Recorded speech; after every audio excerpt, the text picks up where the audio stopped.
call on the ice. Stands. We gotta go. Okay, colors. We are set to go. Let's roll, boys. Come on, let's get going. We are kicking. Here we go. Both guys, 5 minutes each for fighting. Watch the blue. Play the puck. We're not doing this. Hey. After further review, it's the Scouting the Refs podcast. Yeah, baby. Here's your hosts, Todd Lewis and Josh Smith. Okay, gentlemen, play ball. Let's go. All right, guys, let's drop the puck. Josh, we've got our first hearing from the Department of Safety already. The players are in mid-season form. It's awesome to see the players getting up to speed, and player safety gets a chance to step into action here and kind of shake the rust off a little bit, brush off some of the dust, and issue a fine, a suspension, who knows? And as some have suggested, grease up the wheel of suspension for the first spin of the year. I don't want to get into trouble for calling it the wheel of justice. But yes, I know some folks feel that way, and they entirely disregard all of the thought and effort and really practical work that goes into determining these suspension lengths. So I'm going to stay on the league's good side and just say that a lot goes into it, not necessarily just spinning a wheel. We don't always understand it, but you're right. A lot does go into it. This is the Scouting the Refs podcast. Please make sure you're following us on our social channels. You'll find Josh on X, formerly Twitter, and Instagram at Scouting the Refs. You get me at Todd Lewis Sports on both X and Instagram. On this week's episode, calling in outside help, as mentioned, our first hearing, accidental knee versus deliberate knee, and was it something I said? Yes. There was one other incident that I wanted to bring up and make mention of. Unfortunately, I could not find any video evidence of this. I don't know if the game was televised or it was just a challenge, but it involved the Dallas Stars and the Colorado Avalanche. It was a hit from behind from Nate Clerman on Radek Faksa. Apparently, it was severe enough to warrant a major boarding penalty and a game misconduct, but I could find no video evidence of such hit. Yeah, unfortunately, it's I guess that's the nature of preseason. We don't have everything televised. We don't get to see every game that's out there, but egregious enough apparently for refs Tom Chmielewski and Mike Sullivan. New guy, hasn't made his NHL debut but he's working plenty of games in the preseason to get up to speed. And whatever it was, I can assure you that these guys talked about it on the ice. Not even sure if there was a review, Todd. I know they have the ability to review the major penalties, but this is one of those moments when the officials are coming together to discuss it. And it's interesting to see. I'm curious, and I would have liked to have seen it to see if the standard is a little tighter in preseason. It feels that way. It feels like they've been calling things to try to keep the nonsense out. But unfortunately, we don't get to look at this one firsthand. We did see some nonsense too, and we'll get into that in just a little bit. Another game involving the Detroit Red Wings and Chicago Blackhawks. It was Hawks defenseman Alex Vlasic with a hit that I guess it was sort of deemed accidental. It was on Detroit's Elmer Soderblom. Soderblom skating out of the zone. He makes contact with Vlasic. It looks like he's trying to go around him. There's some knee-on-knee contact. There was no penalty called in this particular instance. Even if it's accidental, I could see maybe a 2-minute minor here.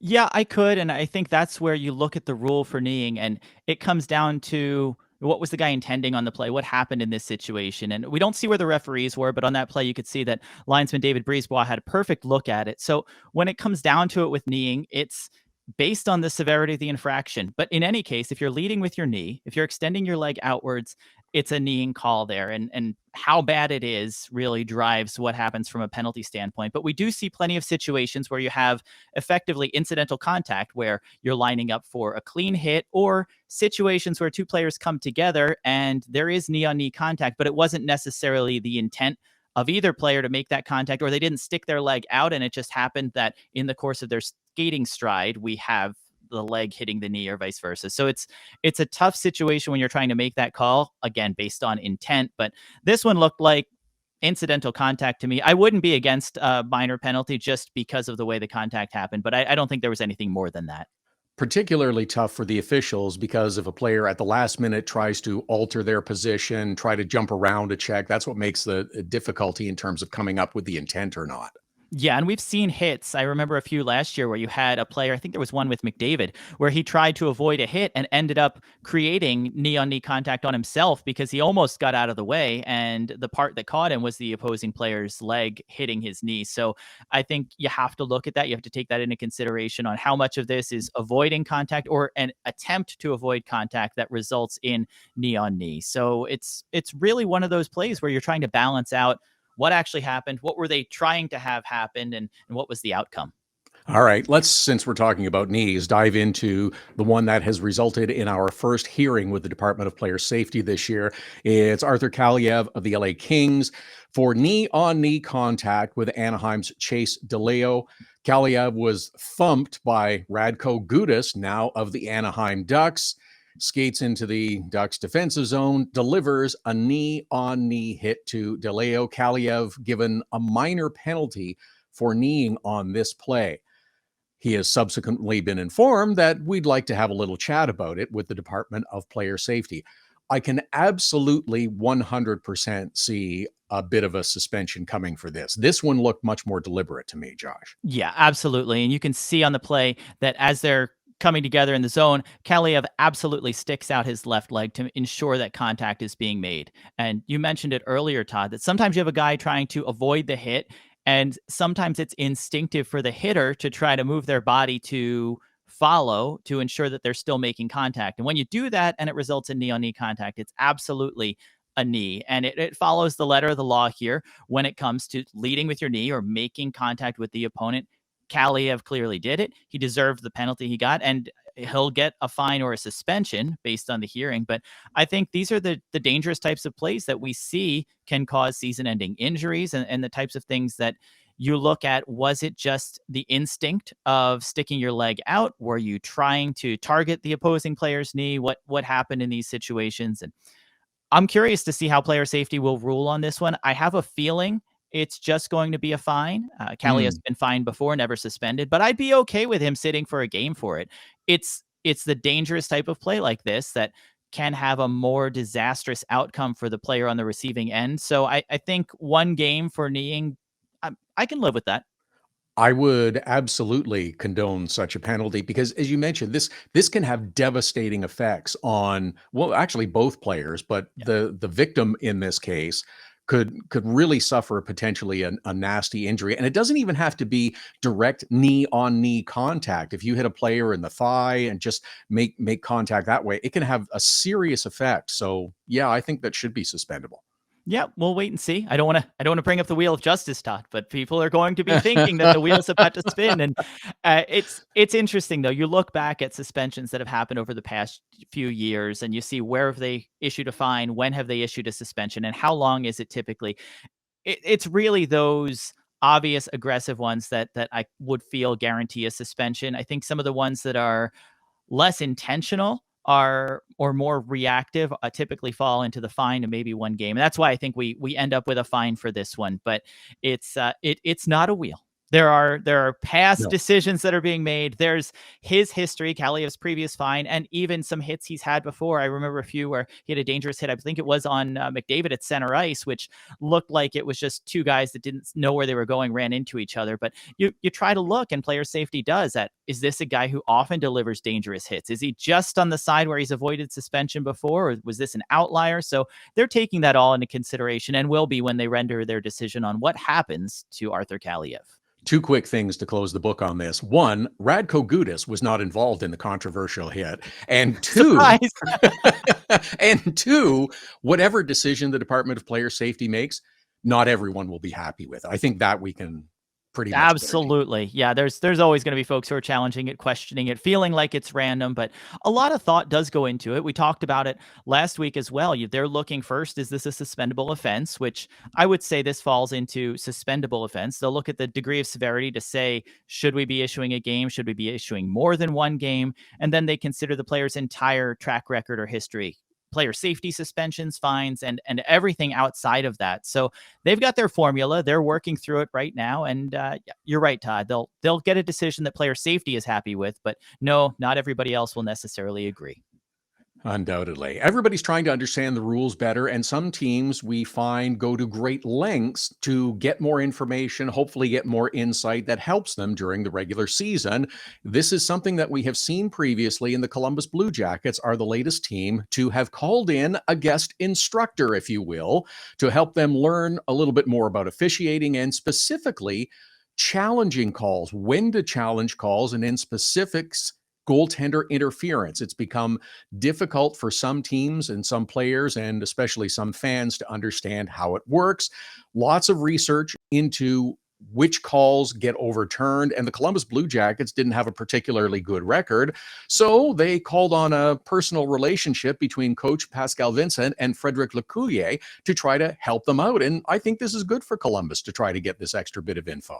I think it's smart. I mean, you're looking at taking goals off the board or potentially putting one back on, because we do have challenges where you can challenge that there was no goaltender interference when your own team scored a goal, and they can actually put a goal on the board and award one in those cases. So given how important coaches' challenges are and the impact they can have, especially situationally in a game, absolutely great move by the Columbus Blue Jackets to tap on L'Ecuyer to come and explain some things. Like you mentioned, they're not exactly the strongest team when it comes to coaches' challenge for goaltender interference, but we see across the league, goaltender interference is usually around 50% when you look at success rates by teams. Offside, they figured it out. They have a high accuracy rate there on getting those right. But goaltender interference still feels like a bit of a mystery. So I think it was a good move for them to not only do their research, and the team pulled hours of video of goaltender interference situations from the past few years, and then they tapped L'Ecuyer to come and try to explain it and really get into what makes this goaltender interference, what isn't goaltender interference, what can we get away with. And the Athletics' Aaron Portzline did the reporting on this one, also noted that the Blue Jackets, which I can appreciate this, they look to see which referees made which call, so they can kind of get a feel for how the officials on ice call it. But I would love to point out to them that the situation room makes the final ruling on all the goaltender interference situations. So it's not always up to the on ice officials, but good on them for tapping an expert in the area of goaltender interference to get like a better handle on what to expect. I'm wondering if the league has any, I don't want to say reservations about officials participating in this manner, but I suspect there's got to be some sort of protocol that you would have to go through. It's not just, hey, I'm going to bring up the official and have them drop in and do a little seminar at the training camp. There's probably a process you have to go through. Now, I'm not suggesting anything nefarious, but it's just maybe there's a process that we should look at to get teams more information. In fact, I'll go a step further. I think the officials should make training camp tours. You should have a group visit each team during training camp. I think it's a phenomenal idea. I mean, you look at this and say, if I'm one of the other teams, or if I'm competing against the Blue Jackets, so why did they get a ref? Why did they get this kind of special treatment from the officials that I'd like to have too? I'd like my guys to have an official come in and explain goaltender interference or go through some things. And why not offer it up to everybody? I think the training camp tour is a phenomenal one. I think you could have local officials, because we know NHL referees and linesmen are spread out across North America. They're typically near major cities. So each team has officials within a short drive that it would be great to tap them and have them come in and go through, here's what's changed for the year. Here's what we're enforcing this year. Do you guys have any questions? Because I know Stephen Walkom's going to want to keep a tight leash on what the standard is and making sure that everything's consistent. So you're right, Todd, there'd have to be some approval or, an okay before a referee just decides to show up and start giving advice to a team on how do I better play within the rules. And we've seen teams do it before too. I believe the Toronto Maple Leafs had it. I know the New York Rangers had some linesmen help. Pierre Rasico, I believe, helped the team when it came to faceoffs at one point. Right. So it's not unprecedented for teams to do this, but it does feel like if I'm a team who hasn't had this, I might be reaching out and saying, look, you need to help us out too. Well, and I guess that's where the protocol comes in. If they're asking the question, well, all you have to do is ask. Then every team should be asking for this. You want to try to find every advantage you can to help your team succeed. It's absolutely spot on. And a coach's challenges, as the Columbus Blue Jackets have identified here, are huge and a big part of the game. But so are faceoffs, so are penalty calls. Why stop at just one piece of it? And let's see what we can do. And I think maybe this is a challenge for Walkom and the Department of Officiating in general of how can we get this type of knowledge out to everyone consistently? Let's put something out from the Officials Association to all the teams to say, here's some guys that are going to present. Whether it's training camp tour, whether it's a virtual session with all the teams or representatives there, how can we put this out there? Because if there's knowledge to be gained and it's going to improve the game, let's share it more broadly. And share it with us while you're at share it. the fans. Yeah. There's the other part of it. So, okay. One more game situation that I want to get into before we wrap up this edition. It was a rather spirited game, as they are at times, between the Florida Panthers and the Tampa Bay Lightning. There were some roughing penalties. There were some fights. There was a bunch of end of game misconducts, but there was one in particular that caught our attention. It was an unsportsmanlike conduct penalty issued to Tampa's Mikey Eyssimont, chasing down the puck, and the official, I guess, got a little close to him on the play. And apparently Eyssimont didn't like that and expressed his displeasure. He got rung up for an unsportsmanlike conduct penalty. I had to watch this clip about 12 times before I figured out where the penalty was.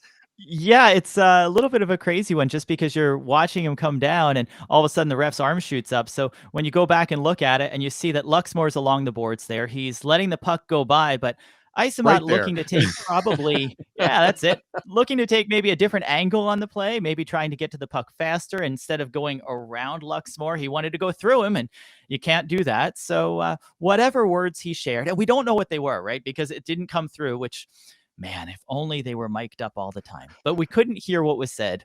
It was enough for Luxmore. And maybe this is something that was just a preseason game and he wanted to set the tone, or maybe there was some other chatter going on and these guys have been warned before. Without knowing what was said or what transpired previously, it's really hard to say whether or not it was a soft call. But hey, it's preseason, and now is probably a good time to set that standard that at least TJ Luxmore is not going to tolerate whatever was thrown his way there by Eyssimont. And nor should he. I think the officials put up with more than they should. I understand they're probably just, you know what, I'll let it go and we'll just keep things running smoothly. But I think clamping down a little bit on some of the lip that they get from players would be beneficial for everyone. Hey, we've seen it. Even Brad Marchand came out this year and talked about his interactions with officials and that they have this, I wouldn't say love-hate. It's almost a mutual respect out there, but he knows that they're out there doing their jobs and they'll give it to each other. But I will say most of the refs can happily give it back as well as take it. It's just when you cross that line, when you go too far, and I think most guys know where that is, or when you're trying to show up the official and really trying to put it out there and embarrass them, I think that's where you have no choice but to pull a Luxmore there, shoot the arm up and send them off. And I think that is perhaps the best example of why those mic'd up features don't air immediately. There's a bit of a delay from the time that they are recorded and produced and released. I want them real time, Todd. We need real time mic'd up officials. It's part of the game. Let's just put it out there. Yeah, I'll even pay. Good stuff, man. Where to work? Get in the box. It's the Scouting the Refs podcast. Read more at scoutingtherefs.com. Follow Scouting the Refs on Twitter, Instagram, and Facebook. Email the show at heyref@scoutingtherefs.com. You're good, Michael. Subscribe, share, and keep those sticks down. That's good play.